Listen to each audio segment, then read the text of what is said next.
we'll take a look at here. Thank you. Approval of the agenda. So, second. All in favor? Agenda. Approval of the minutes. So, second. Discussion. Favor? So, we just. Approval of the minutes. Participation. Members of the public and staff may bring to the committee's attention information, ideas, matters of concern related to all the duties and responsibilities of this committee. I want to point out, this committee is the School Improvement Committee. We are tonight discussing the reading program, basically, the reading program, K through 5. We will also hand out distinguished material. There'll be a few other reports. We have nothing to do with dress code. That's the next meeting. So, if you want to speak about things that pertain to us, this would be the time to do it. Committee will not allow comments regarding specific staff members or personal grievances. Time for individual remarks will be proportioned according to the number of speakers and will be limited to 5 minutes per speaker unless extended by the chair. Does anyone want to talk about the reading program or the distinguished moments? Thank you. Discussion and next steps. Mr. Klein, you're hiding in the back. We want to hear about Ford School. Reading of Ford School, as we have been doing, going through the buildings. And I had a chance to walk through the building on Monday morning. Saw, and I every time, it's true every time. I saw kids engaged in learning. That was great. But they were engaged. I got here in time to see reading lessons going on in the same book in several classes. How about Mr. Klein? Definitely, it's a pleasure walking through with Mr. Kisso. Recently, we walked through a variety of 4th grade and 5th grade classrooms. We saw our accountable talk moves that we've been championing and working with professional learning on. It was a great experience watching our kids collaborate, working for groups, and get that teacher feedback of all kinds. Our kids are working hard, and our teachers are working hard right alongside of them. We've got the tremendous growth that we had last year here at Portland. We're super excited and proud of that. And so far this year, we're on an even higher trajectory. So we're excited about the move that we're having. Our kids are really making a lot of progress, and we can't wait to see how they turn out. What they can really figure out. Everything looks great. The building looks great. And thank you to everyone here for keeping them so good. Yeah, when it's for the kids, it looks just the same. I mean, it's what's happening is what's supposed to be happening. There's some tiny kids too. Really tiny kids. We got some of those too. Our pre-K kids, they come in ready with a little bit of different excitement each day. With their curiosity continues to amaze me. And we have a wonderful team down in the lower wing that continues to propel them and get them ready for kindergarten. And we're super excited about the work they do.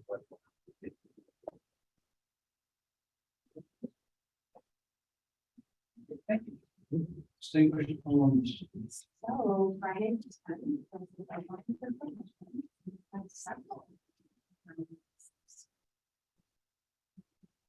so there's it's all of the current as well as her process to keep them from many years. So we also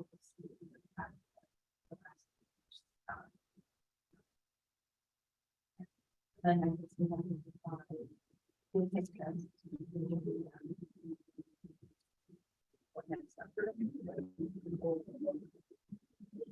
What we have done in the past is just be just on the about.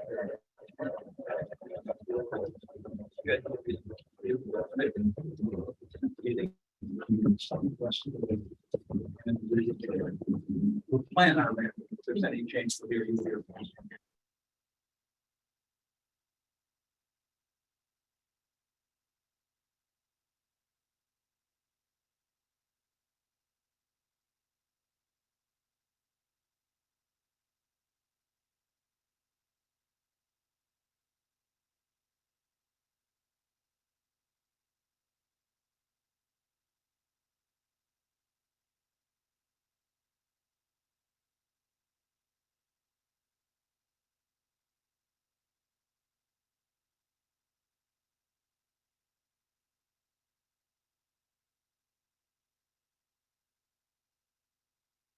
been talking about this, right? School windows. It is. More exciting. Only much more exciting. I'm very excited to share with you tonight, and I just want to take note of all the committee members who are sitting here with us. Many of them were able to be here this evening. We're hoping to have a presentation, but it's kind of formal, but there will be time for questions at the end, and we ask our teachers who serve on the committee to jump right in. But these boots on the ground, using the materials, so we're hoping we'll hear from them tonight. Before we get started, I just want to back up a little bit and review the timeline. So I want to say, it was perhaps 4 years, right? That we first said to you folks, we really need to do something about the teachers.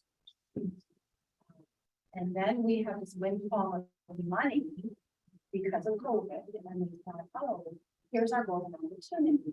And then if you recall, the state decided to have some legislation, and they decided that they were going to dictate to every district in the state what programs they would allow to use, and that they would put on an approved list. I'm going to talk a little bit about that tonight, about the legislation, too, that's the information to share as well. That has been a challenge for districts all over the state. There is now a bill before the House to extend the July 1, 2020 deadline to roll over to July 1, 2025. Because those of the state have not been able to process all of this. They have laid out for themselves and for this. Just full transparency right out of the gate. We don't believe that we can wait and our kids need this now. We don't want to wait according to the state's time. So you're going to hear us tonight make some I don't know what's the adjective to use. Our proposal does not align. So just putting that and you'll hear. I'm going to turn it over to Andrew because he's worked on a really nice way to try and frame all this for us. Sure. Do you have the You have it in presentation? front of you, and I will also send it to you electronically tonight. You sent it to me, correct? Yes.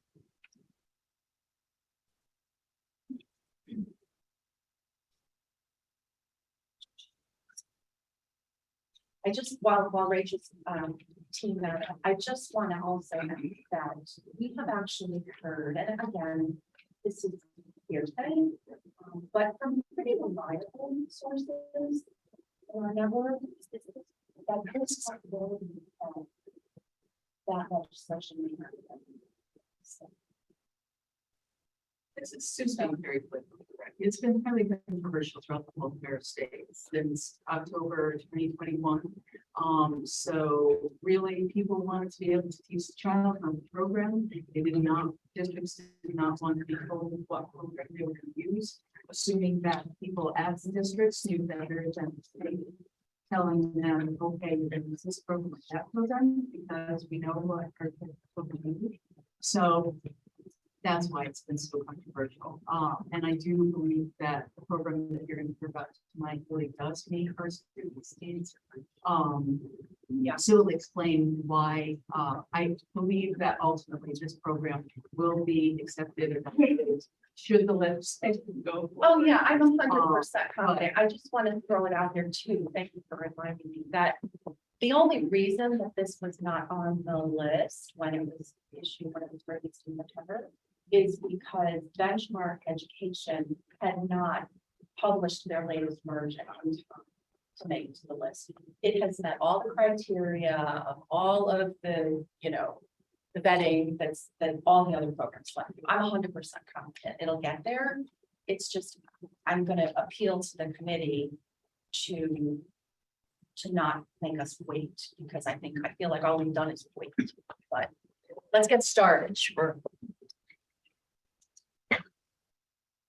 So I'd like to begin tonight by grounding us in what is this term, the science of reading, that has been thrown out there in education. You may have heard that.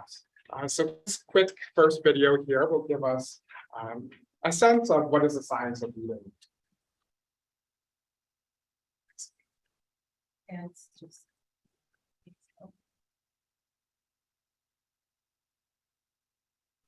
Have argued over how do children.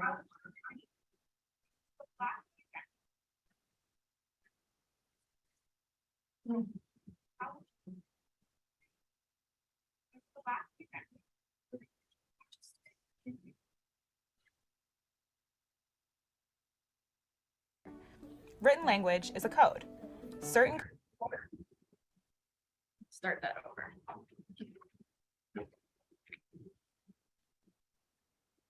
children to read. But for the last few decades, the research has actually been pretty clear. Written language is a code.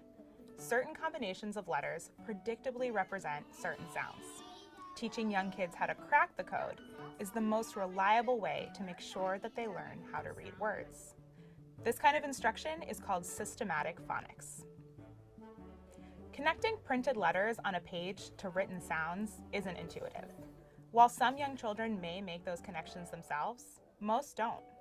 The research shows that explicit phonics instruction benefits early readers, but particularly those who struggle to read. That's because small strengths or deficits at the start of reading compound over time. Of course, there is more to reading than seeing a word on a page and pronouncing it out loud. Children need to make meaning out of the words they read. That means that they also need deep background and vocabulary knowledge, and eventually they need to be able to recognize most words automatically and read connected text fluently. But knowing how to decode is an essential step in becoming a reader. If children can't decipher the precise words on the page, they'll never become fluent readers. In a systematic phonics program, teachers don't just address the letter-sound connections that students stumble over. They teach all of them in a sequence. And teachers explicitly tell students what sounds correspond to which letter patterns, rather than asking students to figure it out. 2 decades ago, the US government brought together a panel to evaluate reading research. The panel's report found that among students in kindergarten and first grade, phonics instruction led to improvements in decoding ability and reading comprehension across the board. Children at risk of developing future reading problems, children with disabilities, and children from all socioeconomic backgrounds all benefited. Neuroscience research has since confirmed that explicitly teaching these skills helps people learn how to read new languages more quickly. Of course, phonics instruction, like all teaching, can and should be differentiated to meet the needs of individual students. Once a student knows a sound or phonics skill, he should move on. Many early reading classrooms teach students strategies to identify a word by guessing, using context clues and pictures. Neuroscience studies have found that guessing is a much less efficient way to identify a new word. It's what struggling readers do, not proficient ones. Phonics is essential, but understanding the alphabetic code doesn't automatically make students good readers. There are 5 components of reading: phonemic awareness, phonics, fluency, vocabulary, and comprehension. A framework called the Simple View of Reading explains how comprehension works. It says that reading comprehension is the product of decoding ability and language comprehension. A student needs both good decoding and good language skills to understand what's on the page. If either one of those is low, then comprehension will be low as well.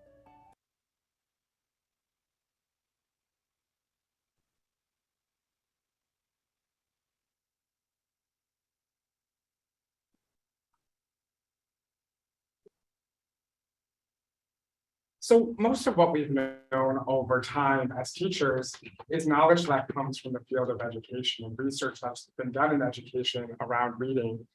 However, over the past few decades, other disciplines have become interested in reading as well.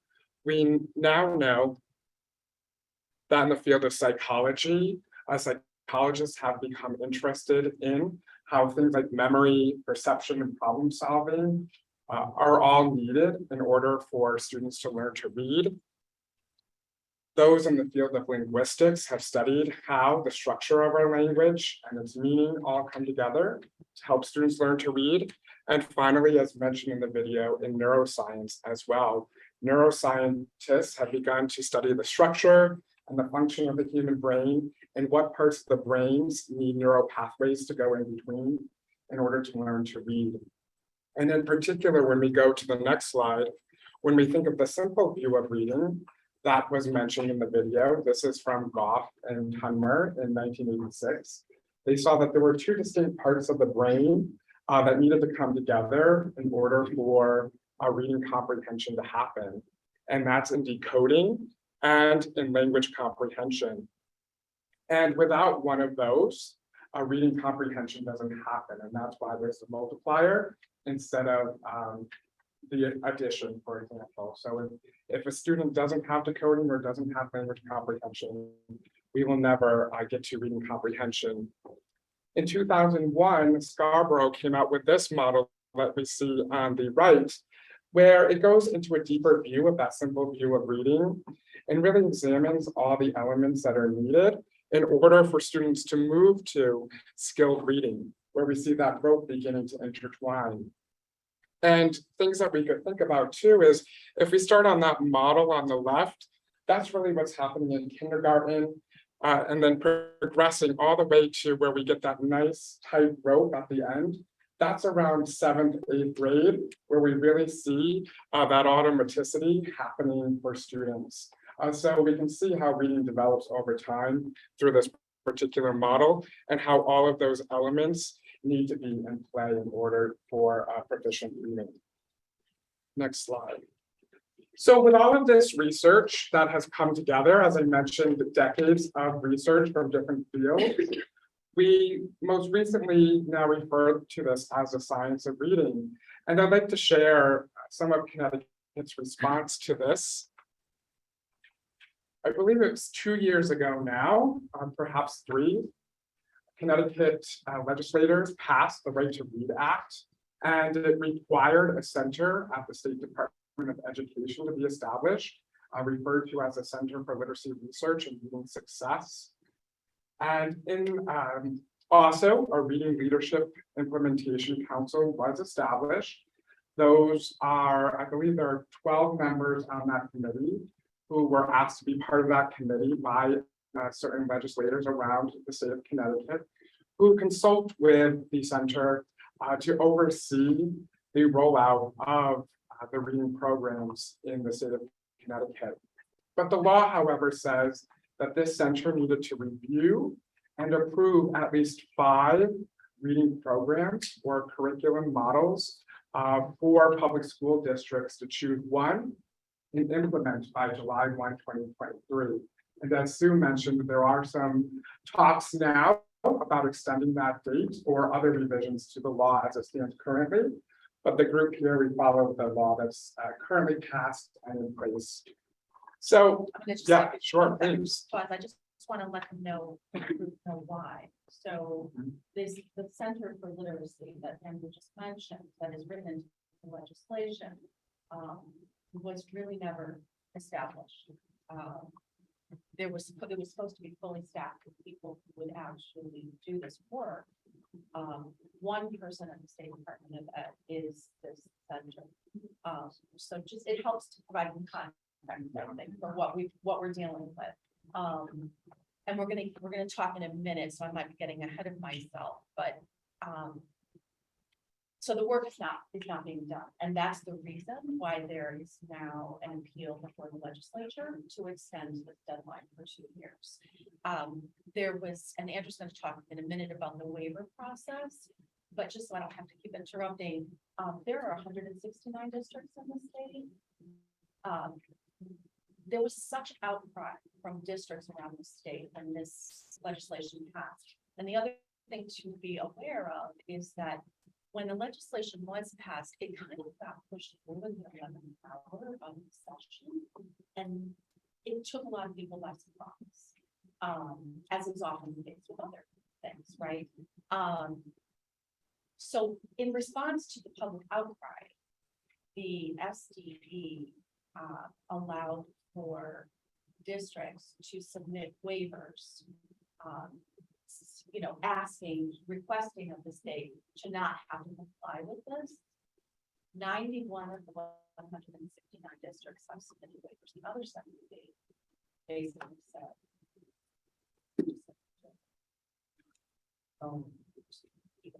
Pay attention. Yeah. So anyway, go ahead.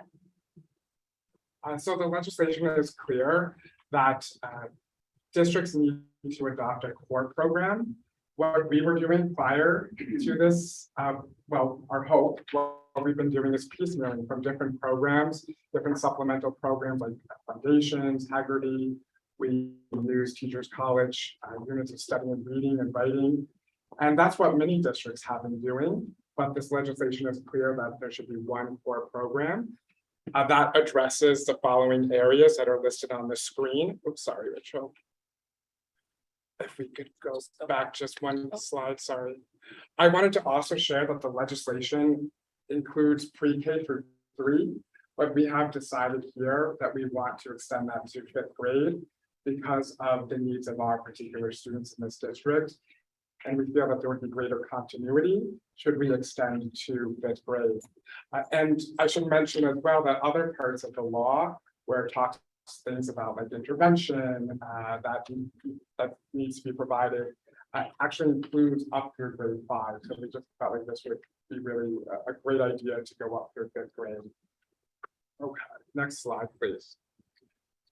So a little bit of information about the group that got together. So the Center for Literacy called upon literacy experts and educational leaders across the state to serve on the core review team. There were 16 members. I happened to be one of them. So I was called in by the state last May to review all of the submissions that were made from both publishers and from school districts. And we had to sit down and review all of those programs. At a later date, I can certainly fill you in more about how that process was and how we came to the conclusion of the 6 programs that were approved.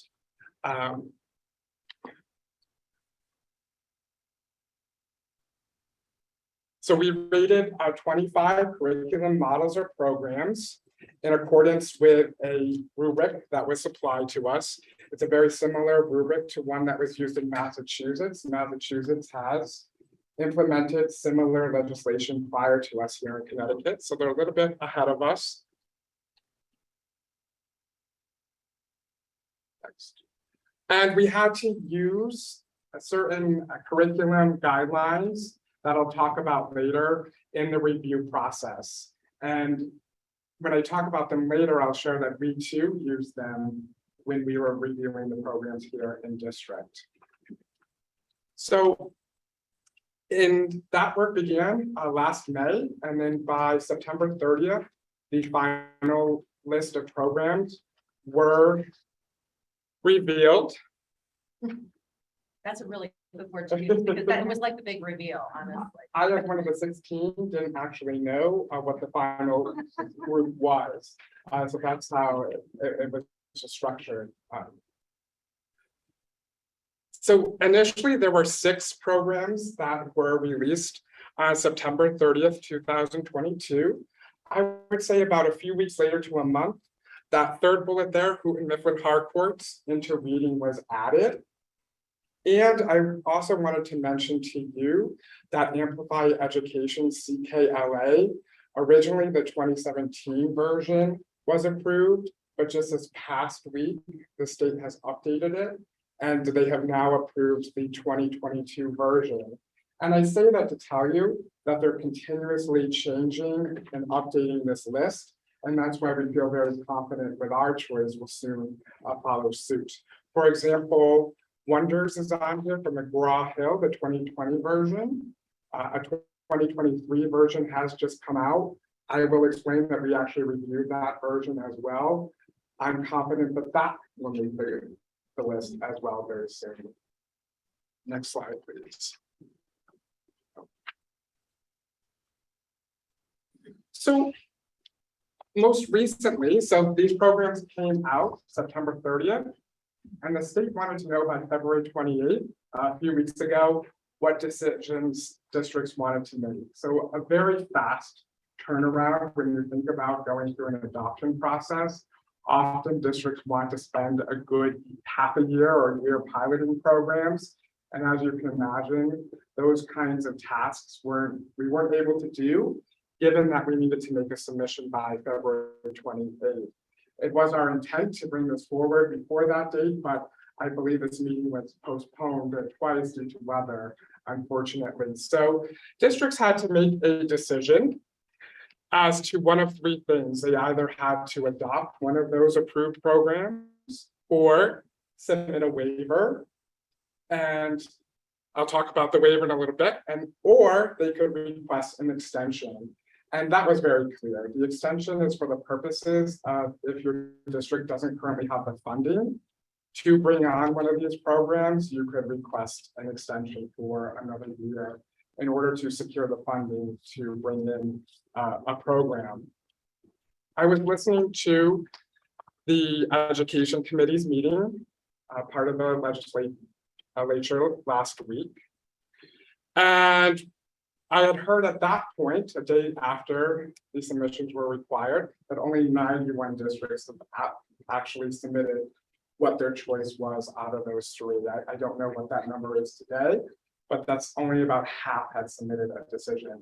We were one that had submitted what we wanted to do. Can I just explain a Sure. little bit about the waiver? So the purpose, so Andrew talked about the extension, if you don't have the funding, that they need more time to get the money together. The purpose of the waiver was, it was a very cumbersome process. You had to include your district's student achievement data. Most districts who submitted waivers did so because they want to continue doing what they're currently doing. They don't want to have to make a change at all. And as part of that waiver and as part of that application process, districts were required to demonstrate that what they're currently doing is working. So we submitted a waiver, but I can guarantee you, we were the only district who submitted a very short waiver, not asking that we continue doing what we're currently doing, but that we want to kind of go off script and use a program that they haven't yet. So that was really what our waiver was asking them to please look at the program that our committee has unanimously decided the best one out for us. And at that March 1st meeting, Commissioner Tucker was there and the director of the Center, Melissa Hickey.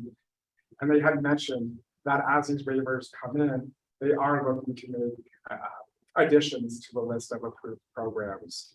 So Andrew and I are actually talking with Melissa Hickey tomorrow morning at 10 o'clock. Unfortunately, the timing of that conversation was not ideal, but we're happy to talk to her.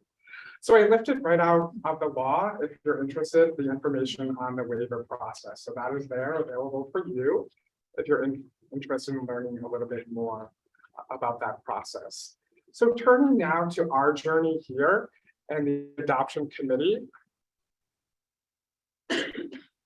And you can see a timeline that we had followed. As Sue had mentioned, we decided well before the release of these approved programs that we needed to make a shift here in instruction to better meet the needs of our students. And we've been talking about that, I think, every month at our SIC meetings and how we are really seeing a really great shift in instruction. And some of our members of the committee may speak on that later about how we believe this program will help us to continue that momentum that traction we have from making this shift toward the science of reading. So once the list of approved programs came out, I got quickly underway to construct a comprehensive review process of the programs. I also worked to form an adoption committee that was open to all K-5 certified staff. When I sent out that interest, only 15, I shouldn't say only, 15 staff members expressed interest in joining the committee. You'll see that the final committee had 17 members, so I did have to ask 2 to come on and join us, which was great. And others on the committee will speak to that. about how they felt that the representation was on that committee. And then in November, we convened for the first time, and we worked by looking at our district data. We wanted the data to ground us in our work around making the decision, what is best for our students? What program is best going to meet the needs of our students in this, in Torrington? So we began with an initial review of all the programs. I had worked with vendors to bring in samples of each program. I could barely fit in my office. Sue too, we had to spread them out across the two offices because there were lots of materials that came in. And eventually we eliminated two right off the bat and then proceeded to meet with vendors. I'll talk a little bit about that, who gave us presentations of their programs. And then we arrived to where we are tonight, where we bring forward to you a program which we recommend for approval. Just to follow up, eventually the next phase would be implementation pending approval by the Board of Education.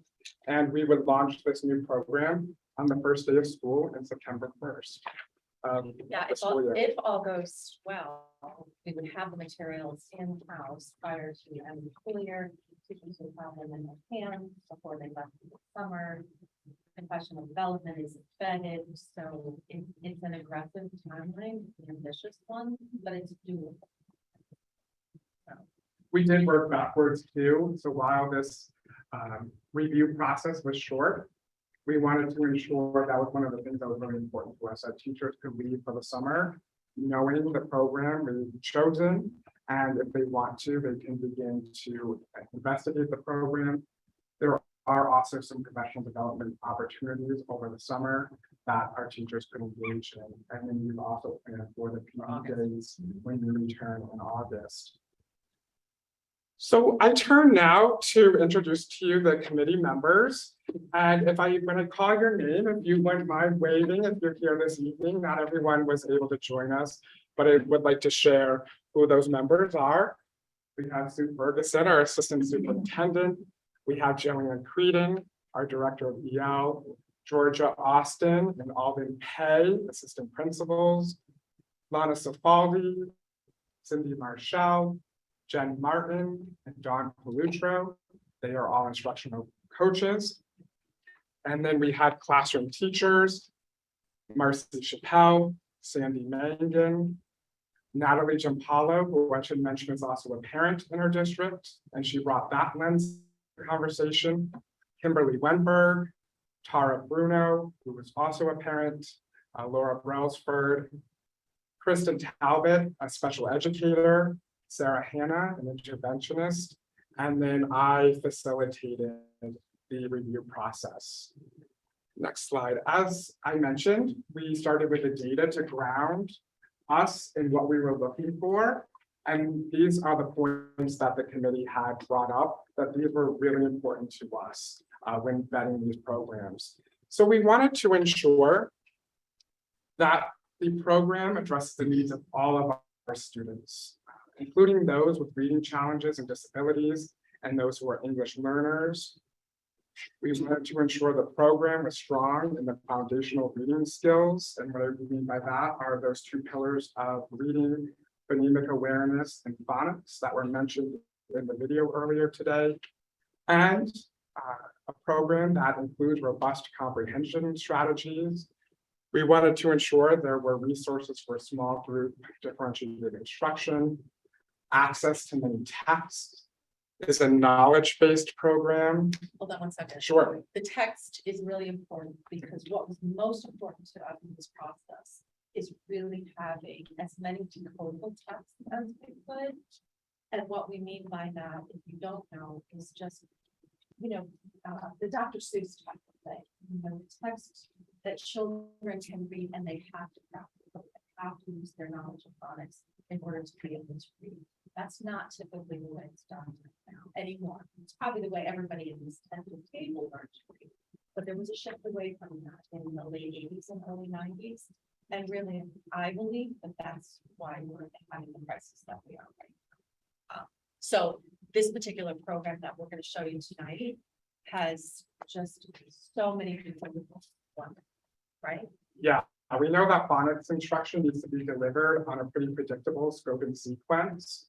So, for example, in the earlier grades, students will start with learning the short vowel sounds, and then they get to practice their learning immediately in these decodable texts. So we can see, for example, this book here focuses on the short A. So students will encounter several words in this text that probably have 3-letter words, consonant, vowel, consonant words with the short A sound in them, like bat, Dan, Pam, and Sam. So students get to apply their new learning in phonics directly to reading connected text. And we know that that's essential to have proficient readers. Right, and it's immediate, and what's really beautiful about this is that you can have a first grader sitting down, starting this and being able to read it, and then feel like a reader right away. I can read, and almost their face just light up. I can read. You've even seen a decrease in some behaviors because they're so excited about being successful. So, and As we met with the vendors of the other programs that we didn't choose, this was one question we had: how many decodable readers do you have built into your program? And unfortunately, what we found were very few, very limited. They tended to focus on level text, which is a different grading system for texts that we know based on the science of reading aren't as effective in the earliest grade levels. So that was really important to us. And Benchmark has a plethora of decodable texts. Sure. Another thing that was really important when we were looking at the decodable texts was our older special ed population in 4th and 5th grade. Some of them are non-readers right now. And it's not because they're not comprehending the information in the text being read or discussed, it's because they cannot sound it out. And the leveled text systems in a lot of the other programs, when we explicitly asked the company, what about our 5th grade non-readers? What are texts are available to them? Because a decodable text will be available and may often be available in a way that doesn't make the older reader feel stupid for not being able to read. The answer we got was usually a very polite, that's not our problem. It was we have plenty of texts at the lower levels. Well, is it interesting for an older reader? Absolutely interesting. All our books are interesting. So. right, Yeah, I think one thing to mention too, when a committee member reminded me of this earlier tonight, that Benchmark Education is a company that focuses strictly on literacy, where some of the other companies that were listed not only focus on ELA, but have math programs Yeah, or they're science publishing. programs. Well, they're big publishing houses, yeah. Yeah. Okay, thank you. So it's a knowledge-based program. We'll talk about that later on when we introduce the program to you. Represents diversity, integrates reading and writing with an emphasis on research, allows students to practice those skills right away. And finally, we wanted to make sure that there was robust professional development for our teachers. Implementing a new program is stressful, it's a big change, and so we want to make sure our teachers were supported. And if I may add to that, also, we wanted to ensure that the teachers' manuals were accessible. Could a teacher pick this up and teach it? Whereas there were some programs where we found teachers had to go to multiple different books to find what they needed for a particular lesson. Whereas the one that we are recommending, it's all right there in one place. So ease for teachers was very important to our committee as well. The next slide. And just click through this. So these are the vendors that we met with to learn about their programs. Those were the 5 from the approved list that we met with. And we also added on 2 more. Benchmarks, Education's Benchmark Advanced Program, and McGraw-Hill's Wonders, the 2023 version in addition to the 2020. And based on our initial review, we did not look at these two programs. We didn't feel that they fit our district once we looked through them. Next slide. As mentioned previously, the state used these documents as well to help them in determining the approved list. We use these as well. There's Ed Reports Curate, which is from Massachusetts. Educators from Massachusetts came together to evaluate programs. We looked at their ratings. Colorado too has similar legislation, and they have vetted several programs. We used their findings as well. And finally, we use the Reading Leads curriculum evaluation guidelines that looks specifically at, does a program meet the science of reading research? Often we know publishers just slap on a label that says science of reading aligned, but in fact, as you really deep dive, when you take a deep dive into the program, you find that there are many faults.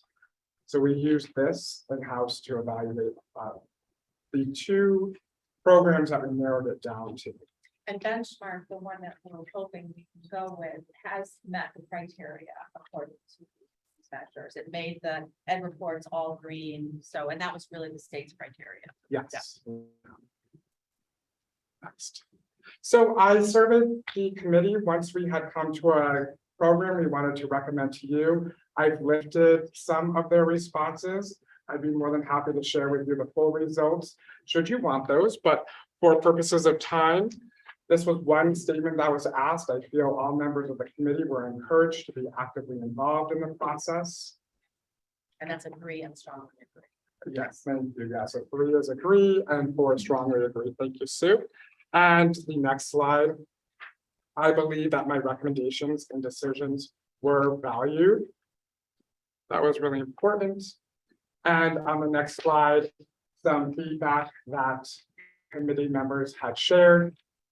The first quote is, I truly enjoyed working with the committee. I am excited as a staff member and parent to see a new reading program get adopted into our district curriculum. The next, I am completely confident that the committee thoroughly vetted all the programs and arrived at the best decision for our students. And a final quote to share with you.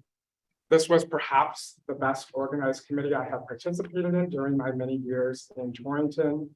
Meetings were scheduled well in advance, materials were shared in an easy to access format, appropriate pauses throughout the process to assess where we are, where we're heading, and the opportunity for all to express their opinions, raise questions. Thank you. So now we turn to the program that we wish to recommend to you. I was hoping for a drum roll, but we've already shared with you. Oh, sorry. But I will interrupt you long enough to give anyone a chance to ask questions at this point about our process and about the whole business of revising and learning and so on. So we can then focus on the specific program, the specific questions set. Anyone else? Just, I want to thank all the committee members and you guys, it's a tremendous amount of work. I did notice that the district math would already be benchmark. That's what I've done. I appreciate it. I'm really betting that we would strike the point.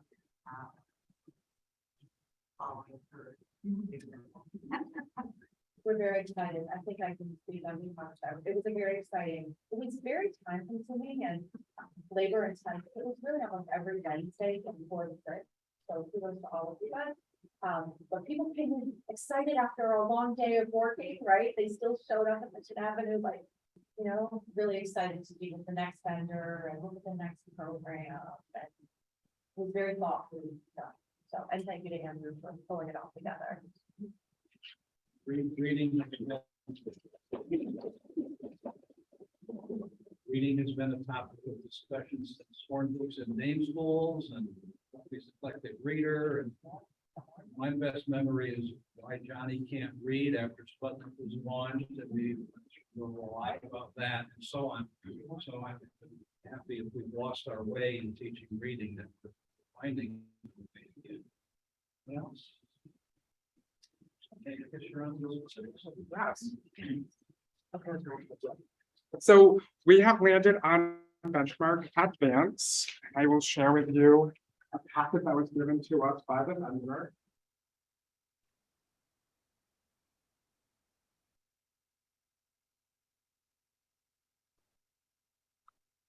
Right, we also have some sample kits over here, we're almost finished with the presentation and then we can do Q&A. You can get out and walk around and actually, take a look for yourself.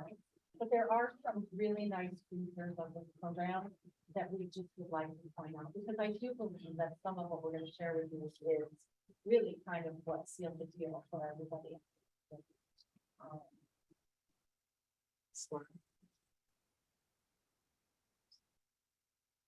So I wanted to share with you, I snuck this in, sorry, Sue, at the last minute, the results from our final vote. You can see we narrowed it down to benchmark advance and status, my view, literacy.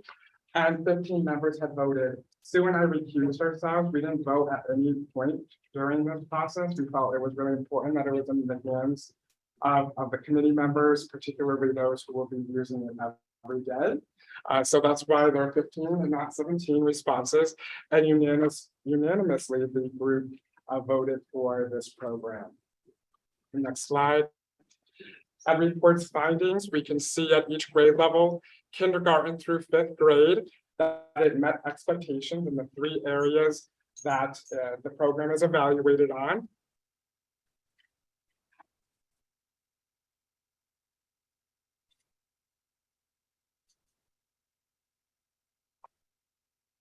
And a 30-second clip introduction to the program.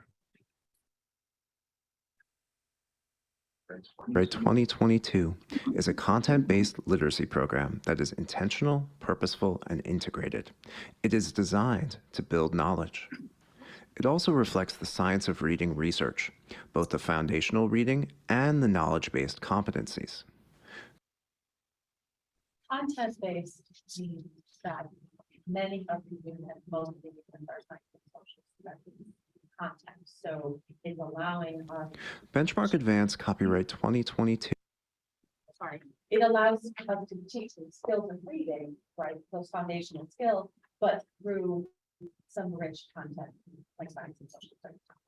All of the programs that we vetted did, all the units revolved around knowledge. But what stood out to us as a group committee is that each grade level is tackling the same content at the same time. So for example, the first unit, kindergarten through 5th grade, and it does say 6th here because the program does go through 6th grade. The first unit is life science. So if you're in kindergarten, you're reading about life science. If you're in 3rd grade, life science, 5th grade, life science. And that was a huge draw to us. We're thinking about the exciting things we can do at our schools, like all school assemblies around the topic that we're studying, or conversations around the dinner table. A 1st grader can have a conversation with their 4th grade sibling around the same topic because they're all learning about the same thing at the same time. So it spirals from grade Yeah. to grade, and obviously it's more complex as you move up the grade, but it's a beautiful thing. And I just want to add, many of our students come to us without a lot of background knowledge when they join our district, our community. So this is another opportunity as an entire school community and district to build that background while they're learning to read. Yeah, there's an interesting book out there, Natalie Wexler's The Knowledge Gap. If you haven't read it, great book that talks about how we need to be building knowledge for our students. The next slide illustrates what Sue was talking about, how the content builds from grade to grade. So this shows us how that unit on life science, for example, develops from kindergarten through 6th grade. I wanted to mention as well that the units do align with the next generation science standards and social studies standards as well. Often what you hear at the elementary level is we don't have time for science or social studies, and we know how crucial that is for our students. They need those experiences.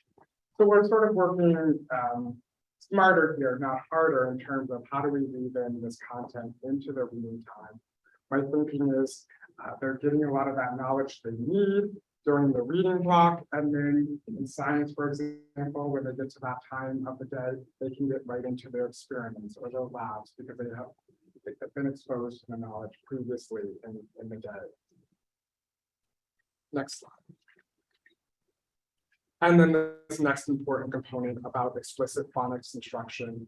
This piece of the program is authored by Wiley Blevins, who we have learned a lot from in the past years. He is a phonics consultant. He has authored a few books around phonics, and we love his work. We love him. He's amazing. I will. We can see here the general scope and sequence of phonics and how it morphs into word study in the upper grades. And this follows a typical scope and sequence for phonics, and one that we have been studying through our partnership with Literacy How. So this was exciting to us. All of the strategies that we've been learning in Literacy How, we can easily transfer into this program. So the PD we've been doing this year, teachers can utilize when using this program.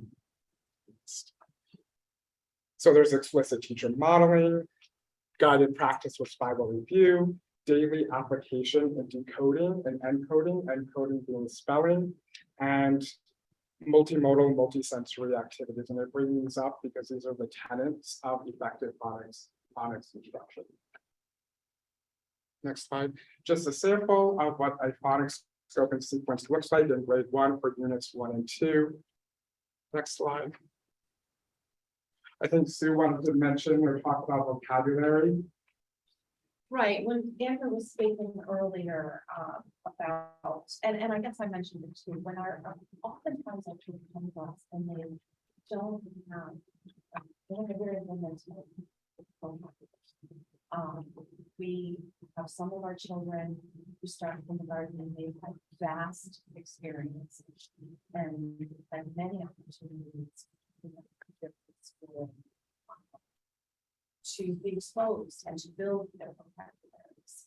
Then we have children who come to us who really, in many cases, have only heard imperative language, only heard Russian, Korean, right? And then we have kids who have very, very large vocabularies.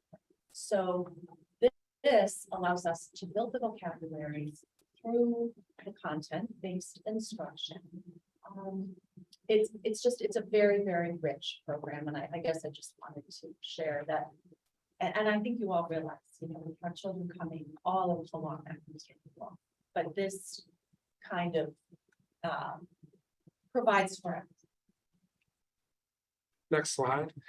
Beautiful read alouds, authentic texts that are tied to the units of study. So for example, if it's a unit on life science, for example, the teacher's reading aloud about life science. Next slide. Students have access to lots of grade level complex text sets. So while we talk about differentiating for students and giving them the just right level of text, we also know it's equally important to ensure that they have access to texts that are written at their grade level. So that we can continue to accelerate the learning and the reading development. Next. Writing is taught in tandem with reading. Often they're taught at separate times during the day, but we now know that decoding and encoding need to be taught together. And so that was a highlight of this program. And another strength is the guidance it provides to teachers on how to support various learners in the classroom. And in particular, I'm going to call on Joanna. I didn't tell her about this, but this was a feature that she really liked, were the embedded suggestions for how to support our learners in the classroom who are learning English. And they are provided at 3 different levels. And I know Joanne liked this in particular. Other programs that we looked at, the English language component was separate. It was not embedded within the program. And Joanna, I didn't know if you wanted me to comment about that. Yes, and some of the other programs have very generic tips or strategies for teachers, such as use visuals or make sure you use graphic organizers. Whereas this program has specific strategies, tips, information that the classroom teacher needs to know in order to further the instruction and advance the English of the English learner in their classroom, which they might not know without having had the training specifically in this.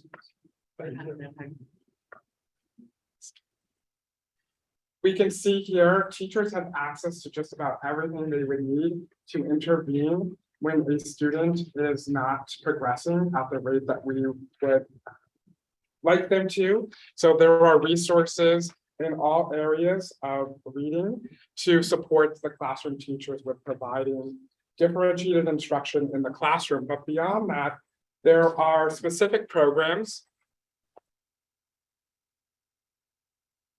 There is a phonics intervention program that will be utilized by our interventionists for those students struggling with phonics. There is also another intervention program called Steps to Advance. This is specifically geared toward those students who are really struggling with comprehension, and all lessons contained in the Steps to Advance correlate with what's happening in the classroom. Often what happens in intervention is it doesn't support what's happening in the classroom. This guarantees that bridge, which is so important to happen. This next piece here that we are acquiring or would like to acquire is the program for our newcomers. So this will help our EL teachers bridge that gap for students who are new to this country to be able to access the core curriculum. And finally, Benchmark is coming out with a new program where you may be the first to purchase it if approved. This is the Benchmark Express program, which is for our EL learners who have been in the United States for a while, but still need some support to access the core program. So we've never seen anything like this before, where all the pieces work together. It's very exciting. Next slide. Yes. Okay, sorry. I wanted to also point out that in addition to supports for our students who are falling behind, there are also supports for our advanced learners that stood out to us, that we're not only that we're meeting the needs of those who require enrichment. Thank you. Next slide. The program comes with a robust assessment suite. Next. And professional development, including on-site professional development, virtual professional development, and on-demand videos to support our teachers. Here are some of the authors and the consultant team on this program, and I've highlighted some names that we here in the district are familiar with. And we'll skip this slide, Rachel. So how will we know if the program is making its impact? I'm already starting to plan for how do we monitor if it's having the kind of impact that we want. We will be utilizing in-district assessments, those that are built into the program, and our universal screeners that we currently have, including DIBELS and STAR Reading and the state summative assessment Smarter Balanced. And I put an asterisk next to M-Class DIBELS because that is part of state legislation as well, that we are mandated to screen for possible dyslexia in all students kindergarten through third grade. And DIBELS is one of those approved measures. Next. And finally, the implementation plan. If this program is approved by you at the March 29th Board of Ed meeting, these will be some of our next steps. An implementation committee will be convened. We will work to figure out the disbursement of materials, how we will communicate this program to staff, parents, families, and the community. We will look at current school schedules and any changes we may need to make to accommodate this. I've already started to look at that. The suggested timing is about 120 minutes. We are at that or utilizing even more time than that currently in the school day. So I don't think it should have a huge impact on our current schedules at the elementary level. We will work to figure out what is manageable in the sequence. In year one, it's never possible to do the entire program. So we will plan for where do we think we can get within that first year, and then year two and beyond. Those assessment pieces that we want to do, again, knowing we probably can't do all of them in the first year, but then eventually add on more as we go on through the first few years of implementation, a professional development plan. Finally, we know we want to have fidelity to the program. That's essential. So how are we going to monitor that our instruction is based on the program? Continue our robust intervention services and impactful instructional coaching to support the teachers, and continue our partnership with Literacy How. Which, by the way, this particular program aligns with everything that we've been doing. Sure. It was funny, there was one program we looked at that provided an instructional routine for learning high frequency words. And one of the members of the committee said, that's not based on the science of reading and what we've been learning with Literacy How. And the vendor was like, I don't know. So they were awe-shocked by our level of knowledge when it comes to the science of reading. I think they were quite surprised by where we are at as a district in comparison to some other places like that. So that was a highlight for us. We've done And the great work we're doing. Okay, thank you, Andrew. I'll open it for questions and I'm going to take a couple of mine first. One of the things we ask when we have a program presented to us for approval is what's it going to cost? What's the bottom line on this? $940,000.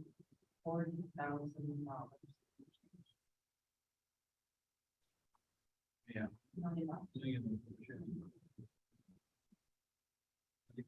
Sure. Yeah, okay, so a million. It's actually, honestly, I thought it was gonna be more like. So when it came in at that. And that includes materials for every student that we would have access to e-versions of all of that. So channel that. I would have said it that way because the members of the budget committee are listening. And I'm under the impression we get consumables for that includes consumable for the next 5 years. So we wouldn't have been purchasing them every year. Okay. I double check on certain that's. What I mean by that, we didn't want to, we wanted to make sure we were very comprehensive. We wanted, you can choose and say, oh, we're not, we wanted to roll this out and do it the way. Okay. And my last question before I turn it over is, are there materials that can be taken home so that parents can encourage and work with their children as they're learning? Yes, there are black and white versions of many of the texts that students can take home. Also, many of the student materials are consumables. So I think those are some decisions we need to make, because sometimes when we send things home, they don't come back. So, we'll consider that, what would be the best, because then, if we lose those materials, there's the replacement cost. So we think about that from the budget lens as well. There was there's a whole digital component that's centered on the home. So it's meant to be utilized at home and gives access to the materials that students are using in the classroom. So they would have lots of access to this material. And there are grammar and vocabulary activities and lessons that go home as well as some close reading magazine. I think that go home as well. And I'd just like to add to that they're all vertically aligned. So if your kindergartner is bringing something home, like what we have been discussed, the vertical alignment from a kindergartner, first grade, second grade, third grade, all the way up to fifth grade are discussing the same topic. So all of the supports that are being used at home can be used with all students in the family. A different readability. Yeah. And on the bus. Other committee members, other board members, questions? Yeah. No. My question was, did the committee consider bringing this through sixth grade and decided against it, or was the decision to not bring it through sixth month? Well, honestly, we were thinking that we wanted all of that played into the thought process. We would love to have fifth grade. We would feel that it goes to fifth grade. But the conversation we had was that within a couple of years, we're going to move to 4, 5, 6 school, right? And might it make sense at that point? And I'd be interested in seeing the cost It's great only because I think too often we try things, if we're gonna do it, let's do it right, and let's encompass as much as we can. We can get a 12% grade. We did not involve grade staff in the process, but yes. But tonight we would be approving the program, and that would be a detail that you would consider. Okay, Jeff. Yeah, I have two questions actually. What portion of what happens in the classroom is done on the computer and what portion is done with like the books and, regular? We can't hear her question. I said, what portion of what goes on in the classroom is done on the computers and what portion is done through like traditional books and regular learning? That's a great question. So what we had learned that everything that's in print is also digital. We have made a commitment to buy all of the print material along with the digital. I think that's something in the implementation or the rollout that we would have to make some decisions around. How much do we want to use the print material versus the digital? I personally, I love the tactile using the books and the workbooks, particularly at the elementary. I think that's crucial. I see some head nodding or like yes, so I assume that's the way we would go. Yeah.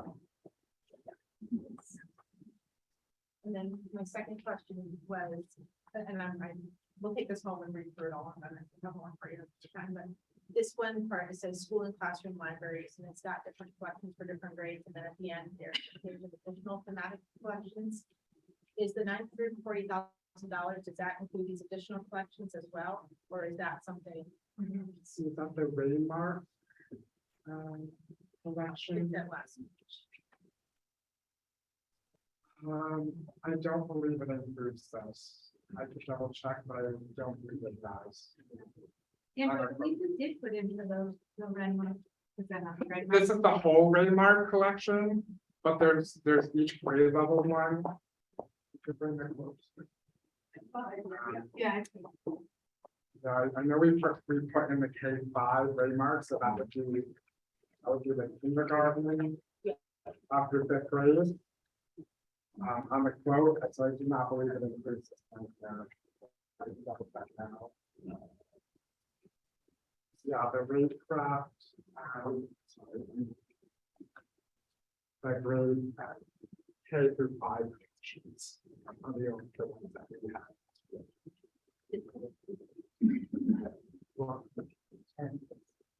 Just a comment, I think the teachers deserve their catalog.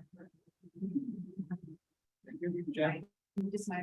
Thank you all for looking at this. It's like a mountain of work that you all did, and it's very impressive.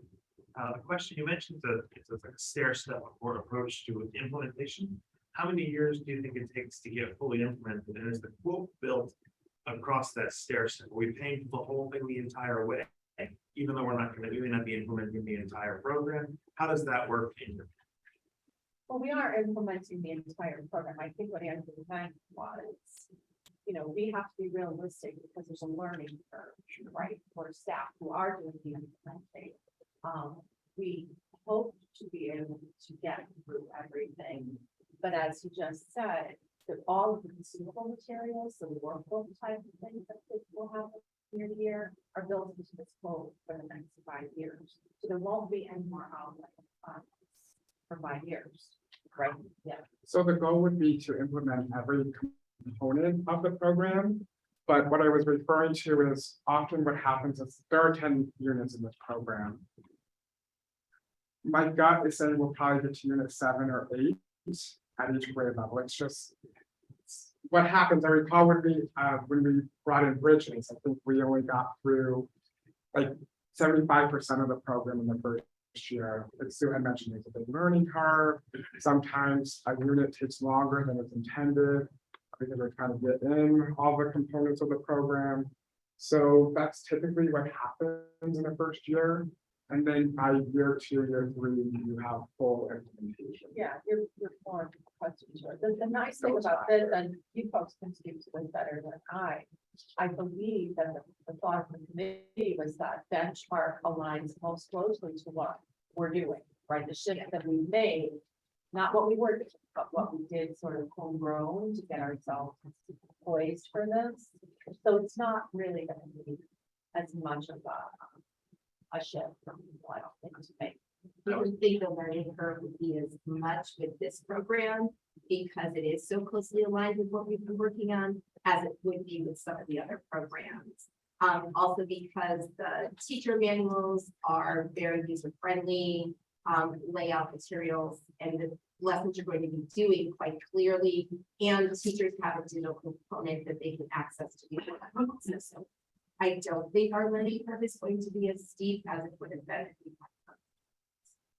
So it's just a familiarity thing. So you're gonna do all of the programs, but the first time through, obviously anything you do, if you build it, it takes longer to get through it. The second year, there's a lot of familiarity. You just get deeper into the Exactly.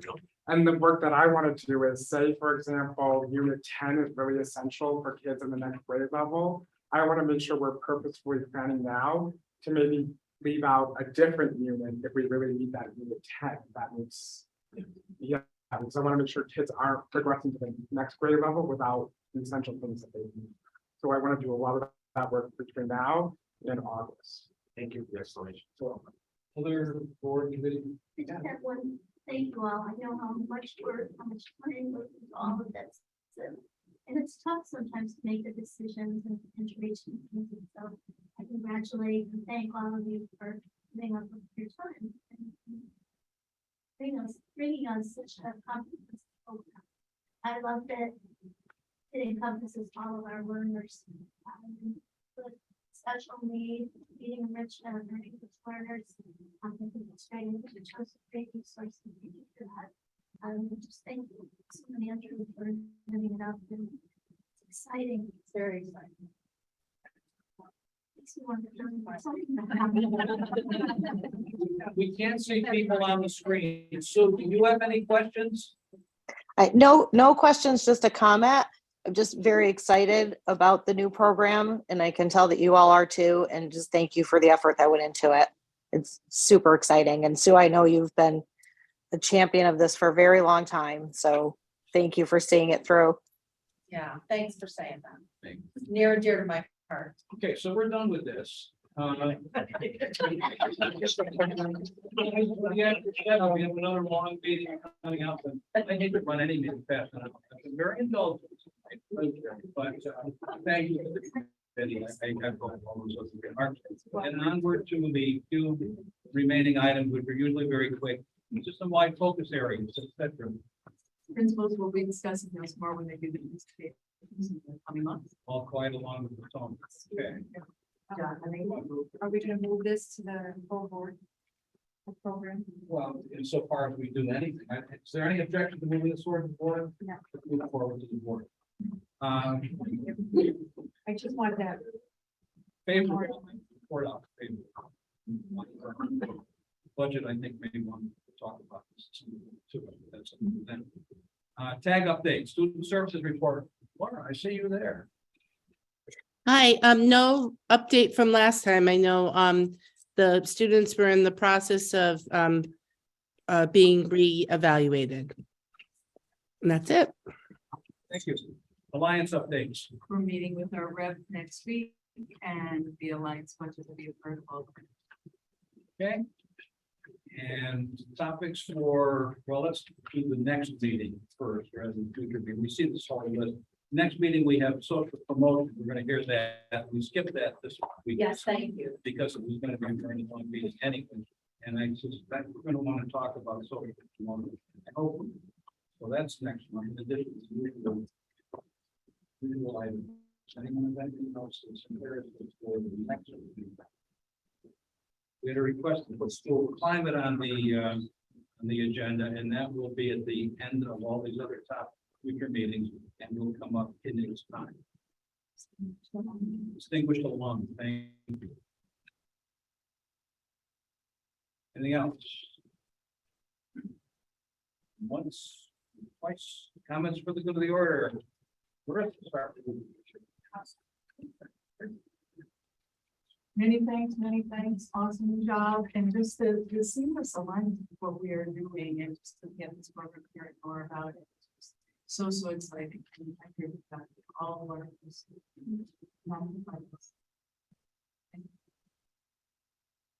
Great job by everybody, and it's so exciting to me that I have much more confidence in our buildings to determine what's best for Torrington. So I'm happy that we went about it this way. It really didn't just take. So thank you all for that. For all of your time. Appreciate it. Yeah, just thank you all again for your time. It's a lot of effort, takes a lot of your personal time to do it. We really appreciate it. Same, and I'd like to see. It's just infectious. Thank you very much, especially to you for spearheading. Thank you for all of your work. So you got me thinking when you were saying something about legislation and how things get sneaked in at the last minute. And so I wanted to bring everybody's attention to a bill that's currently in the Education Committee called SB1, an Act Concerning Transparency in Education. And you wouldn't gather this from the name of the bill, but it actually seeks to mandate comprehensive sex education, which is a type of sex ed that usually starts in kindergarten and includes a lot of elements that many parents would find objectionable. So the way these things tend to go, is things get mandated at the state, and usually by the time people find out about it, it's happening in their schools, it's too late. So I just wanted to bring people's attention to that, so you can look into that if you are interested. Thank you. I just want to thank you all again very much for all of your time and your energy and your enthusiasm and your hard work. Much appreciated. Thank you to Andrew for everything that he's done. And thank you all tonight for indulging us. We were right, Sharon. I almost prefaced it with an apology for our lack of brevity, but didn't want to set ourselves up for that. But yeah, I think it is worth the time spent. And if people have a chance later, we can look at some of the samples. So thank you. Thank you, Andrew. I apologize for my long-windedness, but you know me very well. There's nothing, brief about me. So I thank you for the time this evening. I hope it comes across our passion for this work. It's been a big bulk of what I've been doing since last May. And just thank you again to the committee. I look forward to every Wednesday working with all of you. And so thank you again for your commitment to this work and to the children of Torrington. The moment I thought we weren't getting anything done, I would have shut you off or anyone. Let's hear maybe Archbishop of Salzburg and Mozart. I want to read about the connection between those two. It explains why Mozart Mass is quite short. Andrew, can I make a comment on behalf of the committee?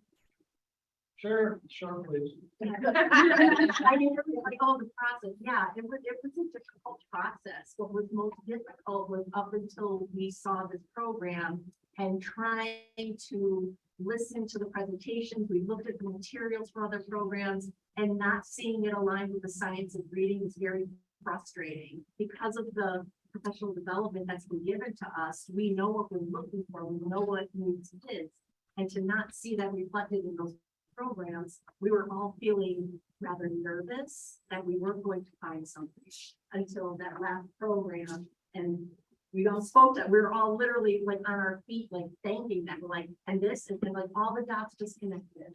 And it was such a beautiful thing because, and that was the last presentation. So up until that point, we were all feeling like, defeated.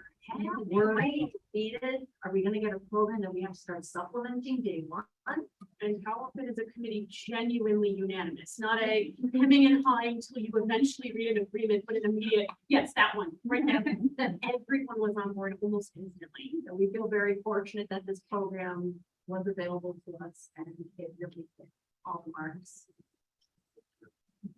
Okay, so comments for the good of the order. Good and greatest. Okay, that's it. I'm looking for motion to adjourn. So moved. Second. In favor? Aye.